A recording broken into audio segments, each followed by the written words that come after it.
Happy birthday to Catholic Charities. What do you think of that?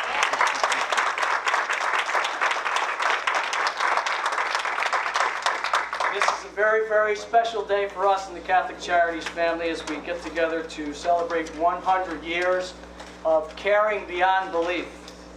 And it's not going to get any better than that. We're certainly looking forward to another 100 years. But let's take care of the first 100 first. And I want to introduce my friend, Bishop Howard Hubbard, who is here with us today. You can clap if you'd like.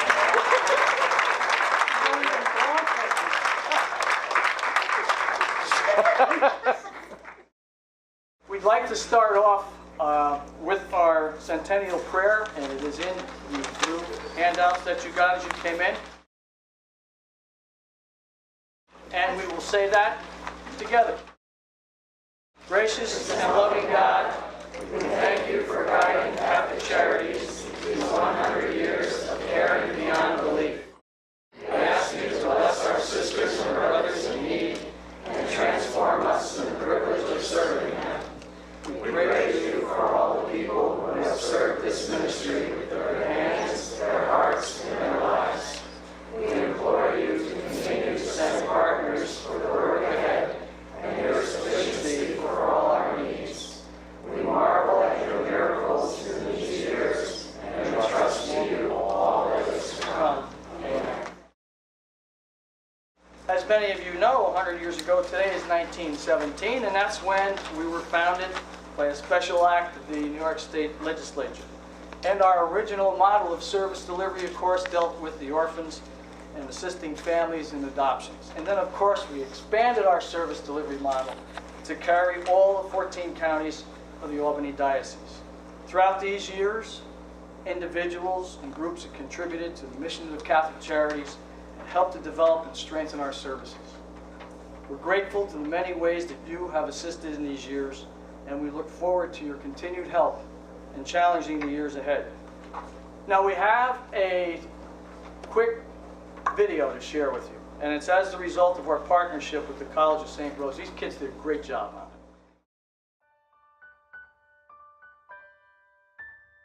One of the things that I'm so proud of when it comes to Catholic Charities is their motto, caring beyond belief. The actual mission is three-pronged, Catholic Charities. It is. The first is direct service, and we serve all persons regardless of race, creed, religion, lifestyle, etc., with the emphasis on the economically poor and the vulnerable. We don't just do direct service because that doesn't address systemic change as well. So we do a lot of advocacy with our local governments, with state government, with federal government, etc., to try to really ferret out the underlying cause of many of the injustices that people have to suffer from. And then lastly, we know that we can't do it alone. So collaboration with other entities, faith communities, other organizations, etc., is very large for us. And so it's that three-pronged: direct service, advocacy, and collaboration. Working and partnering with other faith communities has been a privilege and a pleasure, but also a mandate in helping to bring about these core values for which we believe so strongly. And it really was in the mid-'70s to late '70s that the CEO, who was a daughter of a charity, Sister Serena Branson, wanted, and she started in 1971, and she started to really form initiatives to bring the charity services beyond the capital region. I worked for many years with Sister Maureen Joyce, who was the founder of Community Maternity Services in 1971. It was a residence for pregnant and parenting teenagers, with an emphasis on helping young women who wanted to keep their children, as well as helping young women who wanted to make an adoption plan. During that time, she became aware of a border baby crisis that was happening in New York City. It was women who were drug addicted having babies, and then the mother would leave the hospital and the babies would remain. Sister Maureen started plans to open a group home, but it would be a transitional home. The idea wasn't to open an orphanage and keep these kids, but it was to bring them in, get them stabilized medically, care for them, and then try and place them in foster homes. Within a couple of months, we licensed 100 foster families throughout the 14 counties of the Catholic Diocese and placed children with them. When people come in looking for a better place to live, you know, we'd say, what's wrong with where you are right now? And why don't we get that fixed up? They say, oh, you can't fight City Hall, and you can't do this, and when or that. So we would get people together to meet with us in the evening at Providence House, which is a small little storefront. And then we'd share stories about it. And that led to like deciding what approaches we wanted to take. And that was the beginning of United Tenants. In the rural counties, we do a lot of basic needs, food pantry, thrift shop, you know, utilities, emergencies. One of the challenges that we faced was to help people not only have their needs met, but to empower them so that they could be advocates for themselves. Today, 55% of families in this diocese who are headed up by a woman are in poverty. So this need continues more than ever, really. Now, Catholic Charities is committed to addressing the needs of society at large, regardless of a person's religious background or of no religious background. And we very often are the ones who are dealing with those who fall through the cracks, so to speak. And I think this is something of which we can take great pride.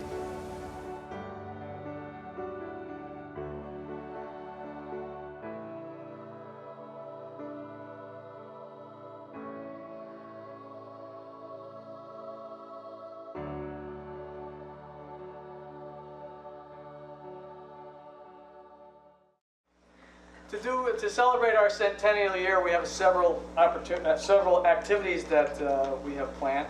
In addition to today, we have a celebratory Mass at Cathedral on Sunday, June 4th. And obviously, all of you are invited to attend. We look forward to that. Bishop Scharfenberger and Bishop Hubbard will be celebrating the Mass, as well as our signature event, our Night at the Museum down at the Empire State Plaza. That is on June 22nd.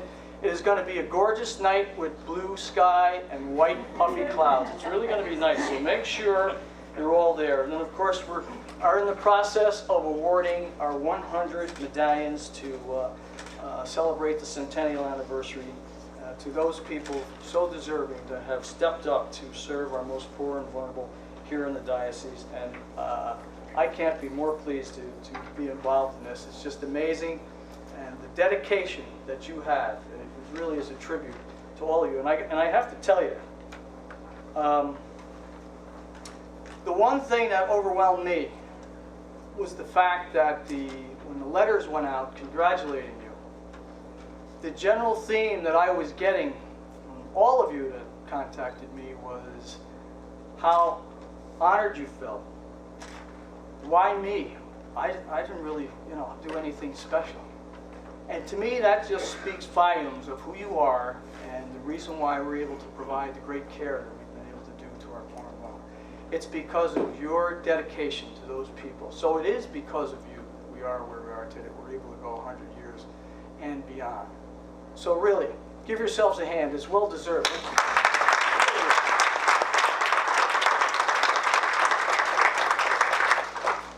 On to the presentations. What we're going to do is, Sister Betsy Van Dusen is going to read a little citation, and my friend Bishop Hubbard is going to give you your medallion. You come forward, and we have a certificate for you, and then we'll go from there. How's that sound? Sister Betsy. Thank you, Mr. Thank you. When your name is called, please come forward. Father John Bradley has been a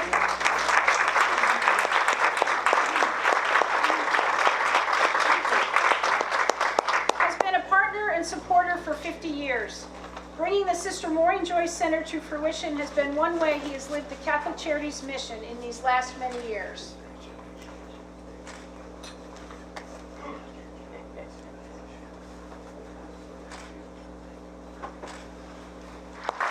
Assemblyman Ron Canestrari.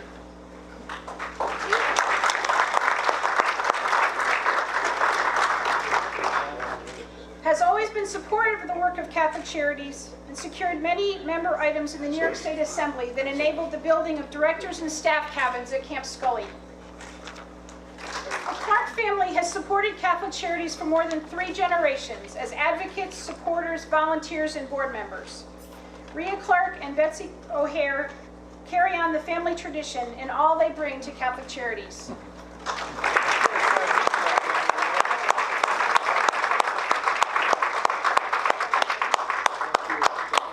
John Collins was president of the Board of Trustees, chaired the audit committee, and was invaluable to the committee and our organization. He has continued to support the work of Catholic Charities and to tell others of the mission.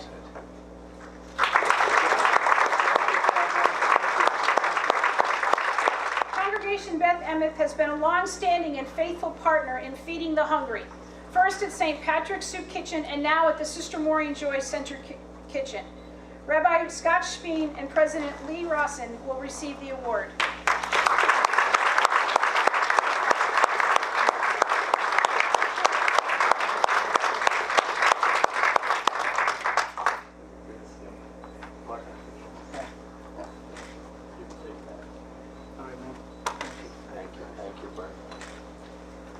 B.J. Costello could be characterized as Mr. Public Policy. He directed the work of the Diocesan Public Policy Committee for many years, while also serving as president of the Catholic Charities Board of Trustees.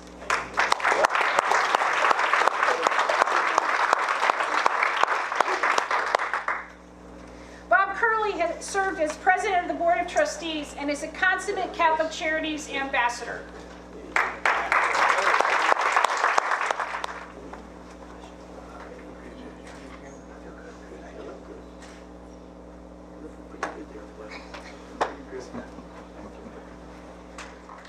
Tommaso served as the director of the Office of Peace and Justice, tirelessly advocating for social justice and global equality, especially through the work of human hand sales.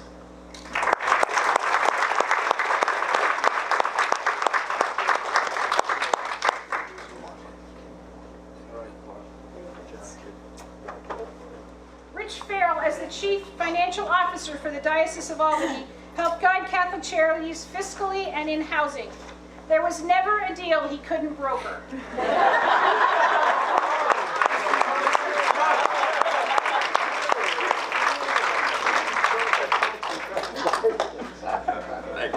Bob Harrison served on the board of Catholic Charities of Schenectady and the Board of Trustees. He led our efforts in strategic planning, not once, but twice.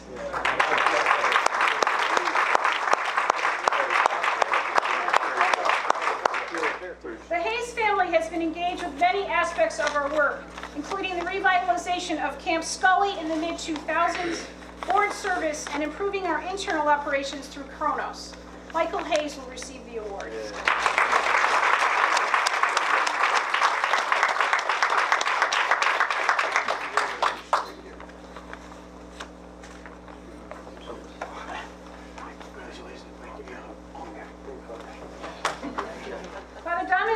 Has served as pastor to many communities, and in each one was a collaborator and champion of Catholic Charities. His board service with Catholic Charities of Saratoga, Warren, and Washington counties is especially noteworthy.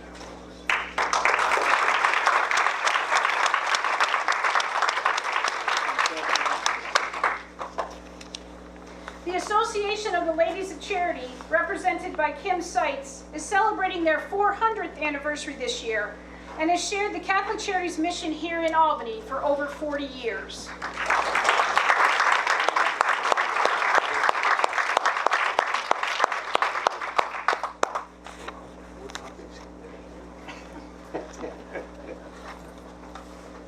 Marge Mino served as a volunteer in numerous capacities within Catholic Charities, including disaster relief, the furniture program, Concerns You, and Wheels and Ways to Work.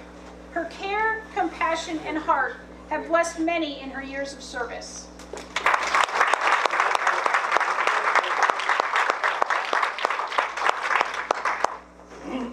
Mike Nardolillo's award is given posthumously and will be received by his wife, Janet.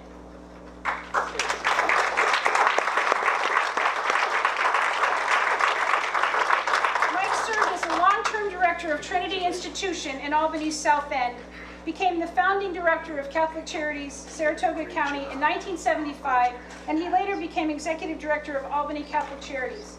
His astute social work and political skills, infused with a faith-filled commitment to the mission, deems Mike a legend in Catholic Charities Network.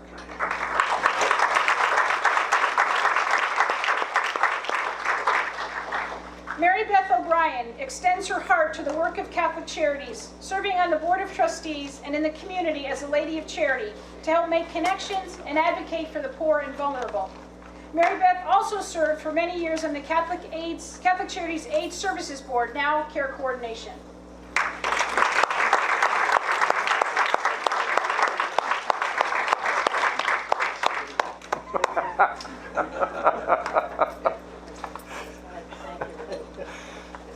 Noel Olson served as a director of real property for the Diocese of Albany.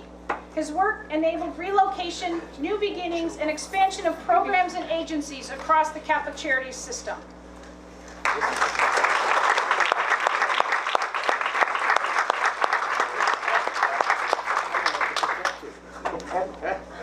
Bill Brzezicki worked with both Sister Serena and Sister Maureen as the community liaison and program officer for the 14 counties of Catholic Charities. Bill has been a strong supporter of the services in the rural communities of community maternity services through his role on the board of the Maternity and Early Childhood Foundation.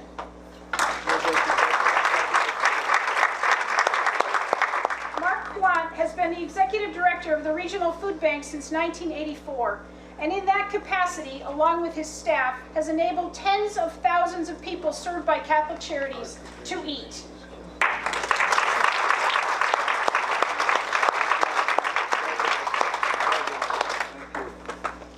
Steele began working at Catholic Charities of Schenectady County in 1976 and led that agency to expand and meet the ever-growing needs in that community.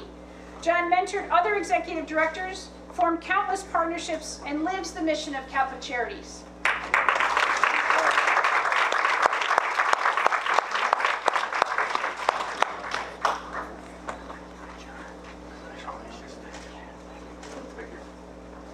Sister Peg Sullivan, a Sister of Mercy, worked tirelessly for the camps, Camp Scully and Pyramid Lakes camps, the Maternity and Early Childhood Foundation Board, and was involved extensively in grant writing.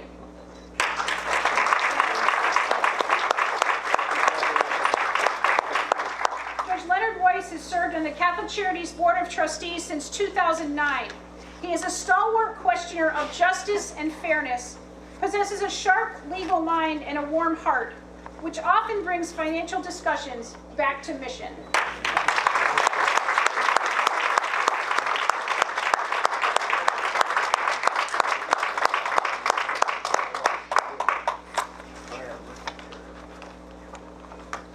Bishop Emeritus Howard Hubbard has inspired leadership in the Albany Diocese and has dedicated his life to all those in need. His early years in Albany's South End set a course for his ministry.